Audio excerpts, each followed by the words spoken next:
ABC 10 News at 11 starts now. After a week of protests, Kenosha, Wisconsin ended the work week with a candlelight vigil. More than 100 people gathered in front of the Kenosha courthouse to protest the police shooting of Jacob Blake. Good evening. I'm Kimberly Hunt. And I'm Steve Atkinson. Not long after, protesters marched through downtown San Diego and at one point got into a confrontation with police. As our ABC 10 News reporter Anthony Pura explains, that led to arrests, and it didn't stop there. The protest started outside San Diego Police headquarters. The crowd then began marching through downtown. Close to 100 people protested outside San Diego Police headquarters before 6 p.m. Friday. They were chanting and waving signs. The protest follows the shooting of Jacob Blake. Sky 10 flew over the area as the protests moved through downtown.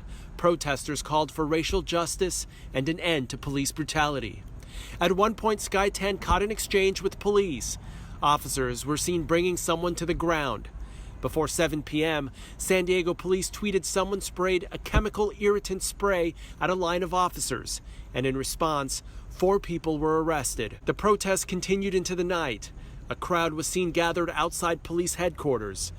Police tweeted this at 8:24 p.m. They said one suspect was arrested for shining a laser at their helicopter.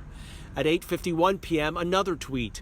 It said another person was shining lasers at their officers, leading to their 6th arrest for the night.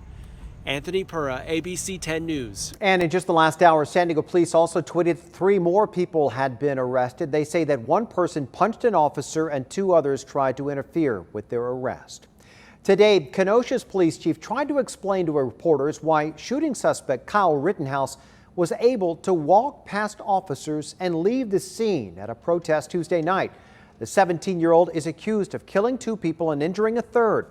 Video appears to show him with this weapon after the shooting, walking towards police with his hands up, while onlookers shout to the officers that Rittenhouse shot at least 2 people. We have armed individuals out protesting or counter-protesting or simply walking around exercising their right.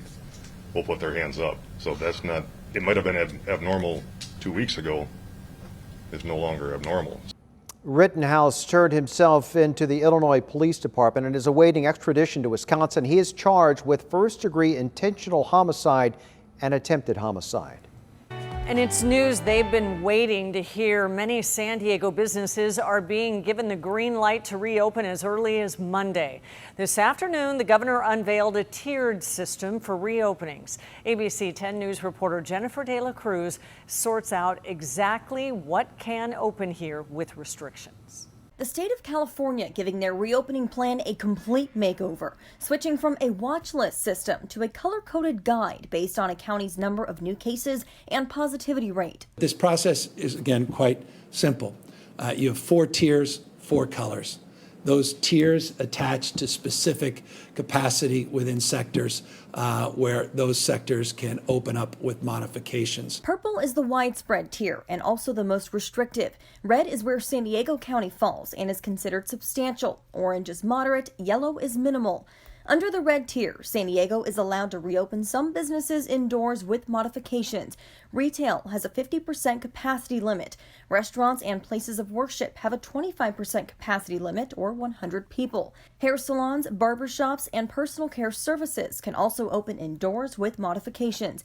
Counties must remain in a tier for at least 3 weeks before moving forward. They must meet the next tier's criteria for 2 consecutive weeks to be eligible. If a county's metrics worsen for 2 consecutive weeks, it will fall back to a more restrictive tier. Getting that positivity rate down and getting that case rate down. Those are the 2 measurements, the criteria that can move your community forward. Eric Adler, co-owner of Puesto Restaurant, says they're looking forward to welcoming guests back indoors. We want to be at 100%, obviously, as long as it's done safely, but I mean, as long as we're scaling up and moving in the right direction. Jennifer De La Cruz, ABC 10 News. The state will review county data on a weekly basis and update these tiers every Tuesday.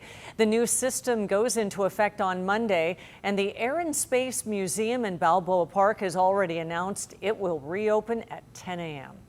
County leaders held an emergency press conference following the governor's announcement. They addressed the last time the county reopened when cases rose, saying this time will be different. As we are opening up 25% or 50% of capacity, not a full 100%, as we see issues, people should also be clear that we will shut down entities if they are not following the guidelines and if they are particularly outbreaks. Churches, museums, and gyms are among those that can reopen in a limited capacity as early as Monday. All right, speaking of that, hundreds of people gathered in Oceanside tonight for a large religious event on the beach hosted by a group called Saturate OC. Hours before that event, as you heard, the county warned it would be there with law enforcement to educate the crowd about the mask use and physical distancing. Our ABC 10 News reporter Laura Acevedo is in Oceanside where the crowd gathered for hours. Members from the county's compliance team were out here during the event, which lasted until about 8:30. Most people were not wearing masks and not social distancing.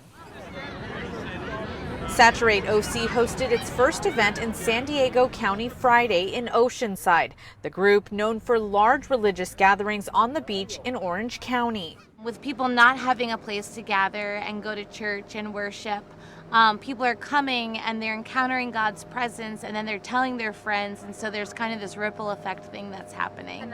Earlier Friday, county officials said they'd have members from the Safe Reopening compliance team at the event. And we will basically move out there with local law enforcement and other officials to basically do some education and some engagement. But our cameras never saw any uniformed law enforcement. Only 3 team members who approached the group before the event started. They observed for the rest of the time. The organizers told us this is what county officials told them.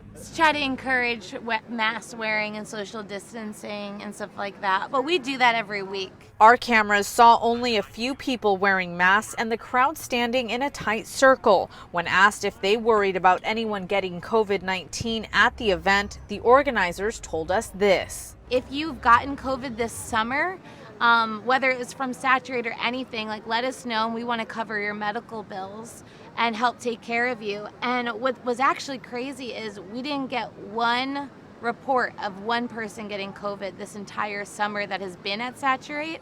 We did reach out to county officials tonight after the event to find out if anyone had been cited. So far, we have not heard back. Laura Acevedo, ABC 10 News. In other news tonight, the world is in shock after Chadwick Boseman, the star of Marvel's Black Panther, passed away. He had been battling colon cancer since 2016. A statement posted on his Twitter account tonight says that he died in his home with his family and his wife by his side. Boseman also played Black icons, including Jackie Robinson and James Brown. In a statement, a team at Marvel Studios says they are heartbroken by the loss. Boseman was 43 years old. We've learned more about a training accident that killed 2 soldiers and left 3 others injured.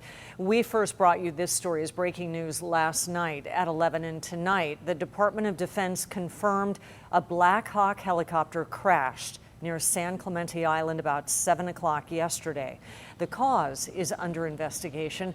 Officials tell us they plan to release more information tomorrow once they have spoken to the soldiers' families. Ready. Hey. One of the Camp Pendleton Marines killed in a training mission off San Clemente Island last month was laid to rest today. Veterans escorted the remains of Lance Corporal Chase Sweetwood from the mortuary to the Miramar National Cemetery. The 19-year-old grew up in San Diego. Sweetwood was one of 7 Marines and 1 sailor who died when an amphibious assault vessel sank in July. The House is expected to make an historic vote next month. Lawmakers will be voting on the MORE Act. It would remove cannabis from the Controlled Substances Act and make it legal across all 50 states. The Senate would also have to approve the MORE Act for this to happen. Right now, marijuana is only legal in 11 states, including California. Neither chamber of Congress has ever voted on removing marijuana from the Controlled Substance Act. Tens of thousands of people from across the country gathered on the National Mall today to call for racial equality and justice. The event commemorated the 57th anniversary of the historic March on Washington, where Dr. Martin Luther King Jr. delivered his famous "I Have a Dream" speech. Reverend Al Sharpton, Martin Luther King III, and others led today's march.